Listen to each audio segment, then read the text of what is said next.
Hello guys, magandang araw. Ayan ang Inday, magluluto tayo ng paa ng manok. Ito, sinalansan ko na sa paglalagyan ko guys. Tapos ito yung mani, ito yung toyo, ang bawang, at ang luya. Ganyan lang guys, kasimple yung pagluluto ko dito ng paa ng manok. Ang paborito namin lahat. Pati ako gustong-gusto ko rin ganitong luto niya guys. Ini-steam ko lang to guys para hindi madurog-durog yung paa ng manok.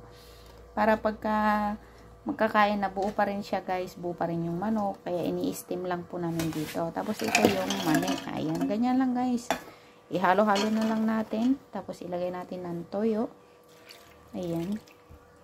Tapos tagyan natin ng tubig. Yung tubig guys, dapat nakaapaw yung dito. Dito sa ating dadagdagan ko pa yan. Tapos tagyan natin ng kaunting oyster sauce para mas masarap. Ayan. Ganito lang guys, kasimple ang luto nila dito sa paa ng manok. Ayan, for tanghalian. Tapos i-steam na natin dun sa tingko. Yun lang guys. Thank you for watching. Bye. God bless.